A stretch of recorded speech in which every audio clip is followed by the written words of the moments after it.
Hello everyone, this is Korpah, and today I bring you episode 3 of Bought and Forgotten, where we take a look at FTL, Faster Than Light. If you're new to this series, in Bought and Forgotten, I take a look at one of my games that I bought on a digital platform and was forgotten over time. I explore these games and walk you through them, and show you what the game is about. So, FTL. This time no intro video opening, because FTL doesn't have an intro. Is that a bad sign, you might ask? Well, it's not. And you will see why. FTL has been released on 14th of September in 2012 by Subset Games. So why FTL for this episode? FTL was on my list of this series of Bought and Forgotten since the beginning, but with the release of the Advanced Edition on April 3rd, which has been released for free by the way, it jumped to the next game in line, cause who doesn't like free content? So let's take a look at FTL and the FTL Advanced Edition and what they bring us. FTL is a single player game and in my eyes a very brutal survival simulator, strategy, tactical RPG in space. I say brutal and that really shows in the numbers. I only won 3 games out of the 300 games I have started. And of course that says something about myself, because those 300 games also includes things like rage quits and restarts. But those 300 games started also shows how much I've enjoyed FTL so far, and I will show you what this game brings you. When you start a new game, you will enter the hangar. Here you can pick several ships, and each ship has 3 layouts, and that means that the same ship has different positions for the rooms, and that you'll start with different weapons, systems, crews and upgrades, so that adds a lot of diversity to an already random generated universe for each game. Also the game has 3 difficulty settings that increase the amount of scrap you will get as rewards, and the higher the difficulty setting, the bigger your score boost will be at the end of the game. And of course the harder the difficulty setting, the harder the enemies will be. Scrap is the currency in game, which you buy new upgrades, weapons, equipment and crew members. Every ship represents a different kind of play, and you will figure those out as you play. For example, my playstyle is mostly to kill off the enemy crew, and this can be done in several ways, like boarding actions, shoot down the enemy CO2, or using crew specific weapons to take out the enemy crew. This is a high risk reward style, because it will take you longer to kill off the enemy crew, and sometimes you lose your own crew in boarding actions.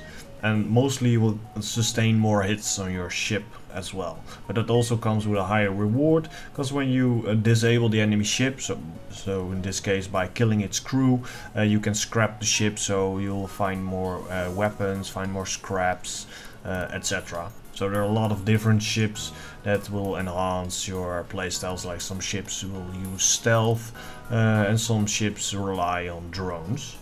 And you can unlock different layouts by accomplishing different things in game. For example, you can unlock the C-type of layout for each ship if you have completed the game with a B-type layout. So let's take a look at the interface. To the bottom you will see different systems, weapons, drones and the amount of power you have assigned to it. From the left to the right, the first bar is the power you have left and what you can assign to other systems, weapons or drones. Then you get all of your systems that you have on your ship and the amount of power you have assigned to it, if the system is damaged or if the system is on fire. After that you have your weapons, where you can see which ones are active and if they are ready to fire or not. Then if you have a drone system, your drones, these can be drones that attack the enemy ship or repair drones, etc. Then to the bottom right you will see your subsystems like piloting, sensors and doors. And your doors can be opened or closed at will, and with this you can allow oxygen to escape, to put out fires or to make it harder on enemy borders. Then if you're fighting an enemy you'll see the enemy ship, the kind of systems they have, and depending on your sensor level, how much power they have assigned to it and how much damage the system is. And also the enemy ship's hull and shield. Then to the top you will see your FTL engine and the button to see your ship details. Here you can see your ship systems, subsystems and your reactor, and upgrade them if you have enough scraps. Then to the second tab you have your crew. Each ship can have a maximum of 8 crew members, and there are 6 races. 7 now with the advanced edition, so let's go over the races that are available now. Of course we got the humans, and they have the skills improve slightly faster. Then we have the NG, they have their repair speed doubled, but their combat damage that they can inflict is halved. And then we have the Mantis, which is kind of the opposite of the NG. They deal 1.5 times more combat damage and have a higher movement speed, but their repair speed is cut down in half. We have the Zoltan. They provide power to an occupied system, their maximum health is reduced to 70 and they explode on death, damaging enemy crew. And then we have the Slug. They have telepathic powers to reveal rooms and life forms even when sensors are down, and they are immune to mind control. And we have the Solid Rockman. These are immune to fire, their movement speed is cut in half, but they have an increased health of 150. Well, the base health is 100. And with the advanced edition we also have the Lanius. They drain oxygen from the room they are in and have a slow movement speed, but they don't get damaged from the lack of oxygen. And on the last tab of the ship screen we have the equipment window. Here you can see your weapons, swap out different kind of weapons from your cargo, and you can see the augments you have installed on your ship. Keep in mind that you can only have 3 installed augments and you cannot have augments in your cargo. And this is also the place where you can swap out your drones.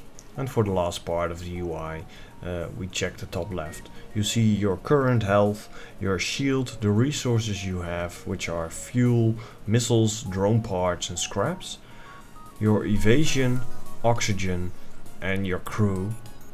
And 2 handy buttons, one for saving your crew position and one for returning your crew to their saved position. So with the basics covered, let's get to some gameplay. So your objective in FTL is to carry vital information that you have discovered about the rebel fleet to the remaining Federation fleet. You've discovered that the rebels have some kind of new super weapon, and no, they don't have a Death Star. And you need to bring this information before the rebel fleet catches up with you and destroys you. So this puts you into a position where you can really feel the enemy fleet creep up on you, and that shows also on your map. With each jump you make, the rebel fleet will get closer to you and you need to get to the exit of the sector before they catch up with you.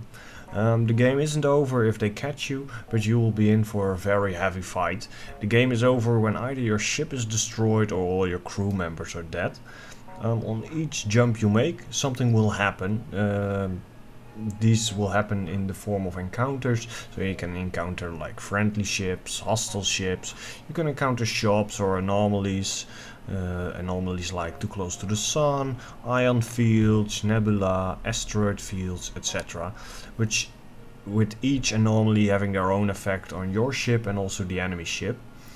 For all events you will get choices that you can make, and sometimes choices will be represented in blue. This means that you will have special equipment on your ship, like a teleporter or very high upgraded engines, or sometimes this will happen when you have a specific type of crew member.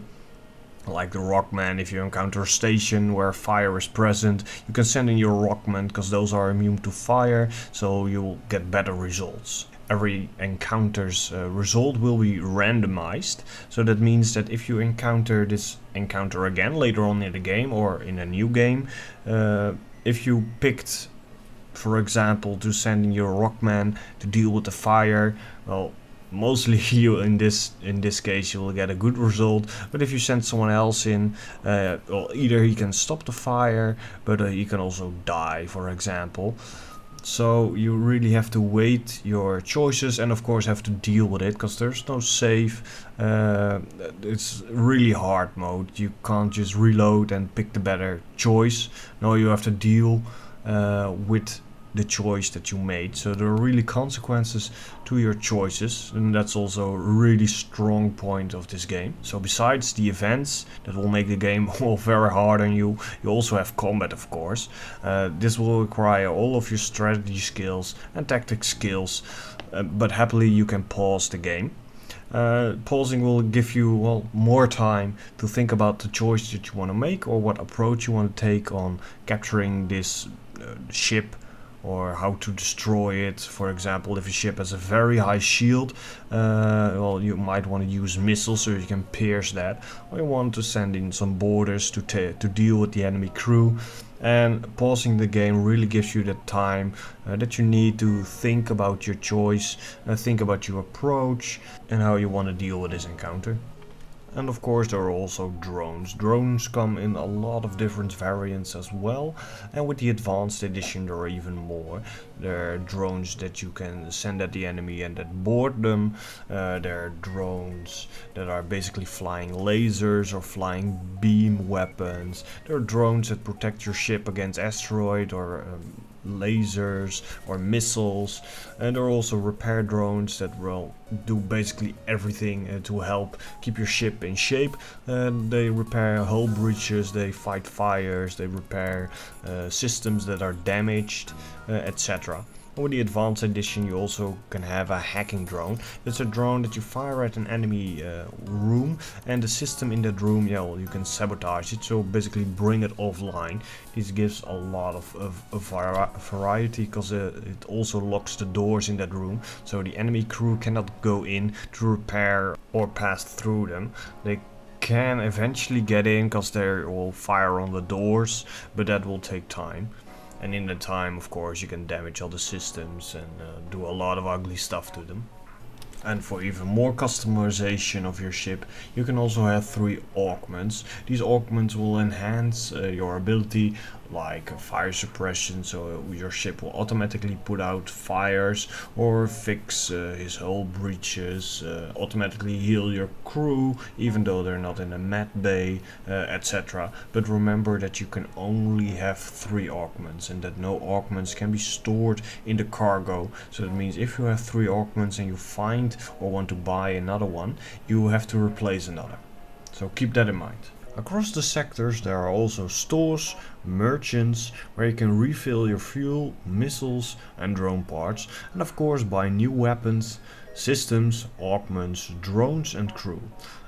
And of course you can repair your ship at these stores. The price of these items depends on what sector you're in. The higher the sector, the more the items will cost. So besides spending your scrap in the store, you can also spend it to upgrade your existing systems. This is done through the ship's interface, and each system costs a different amount of scrap, and the price will be higher the more you upgrade the system. You always have too few scraps to upgrade everything, so your scrap management is a real strategic aspect of the game, because it is used in all the important decisions, because in some encounters it is also used to bribe people or to get access to certain items. So I talked about the losing condition of FTL, which are losing your ship or losing your entire crew. But now you'll see what happens if the rebel fleet catches up. As you can see, you have to fight a strong upgraded ship, and you have an anti-ship battery targeting you and firing repeatedly on you. This can cause a lot of damage to systems, your hull, and will cause hull breaches, so the oxygen in the room will escape and your crew will get damaged if they are in the room until the hull breach is fixed. Even if you destroy the enemy ship, you'll only get 1 fuel because you want to jump out of this as fast as possible, so you don't have time to scrap the enemy ship. The best thing you can do is charge up your FTL drive, which of course happens automatically and will go faster if you have a higher upgraded engine, and get the hell out of Dodge. So that kind of rounds up my walkthrough of FTL. Of course there's way more to explore than I already mentioned in this video. For example the last boss, but I'm not going to spoiler too much because it's a lot of fun to discover some things on your own. So let's list up the new things that have been added into the advanced edition, which has been released for free on April the 3rd. So besides the new guns, the new ships, the new race, the Lanius, are 4 new ship systems. You have the clone bay, which will restore health to your crew on each jump that you make, and also if the clone bay is active, it will revive your crew after they died, after a set period of time. They will take an experience penalty with each revive. You also got the backup battery, which is a system that can give you a temporary power boost, so you have more energy to spend for an X period of time. And then the two systems which I use the most, these are the mind control system, and it does exactly what you think it does. It temporarily takes over an enemy crew member and will start attacking his own ship systems or his own crew members. If you take over an enemy crew member that is boarding your ship, it will start to repair your damaged systems or attack his crew member that was boarding with him. And mind control can counter the enemy mind control, which is a really nice trick. And then you have the hacking drone. I already talked about it, but it allows you to disable an enemy ship system for an X period of time, and the enemy has to fight its way past the locked doors. And let's not forget the new events that has been added in the advanced edition, so you have even more variety when you start a new game. So for the last part, we'll have the pros and cons list for FTL. My obvious pros for this game is that it's a very strategic and tactical game that really appeals to me, and it's a hardcore game. You have to live with the consequences of your actions, and there are no reloads if you made a bad decision. Every game that you play that is totally random in every way that you can think of. Only the last boss will be the same with his same strengths. But the last boss is really hard and you have to get there in the first place, so that's no problem. It also has an incredibly high replayability. I get never bored of playing another game of FTL. Also, the amount of mods for this game is very cool. There are a lot of good mods out there, and most of them you can either find on the Steam forums or on the FTL official forums, and they're very easy to install.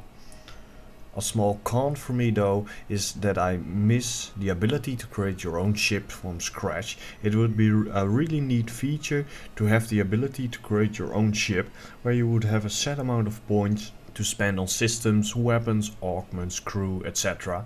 But maybe there's a mod for that, so if you know of one, please let me know. It would be really awesome.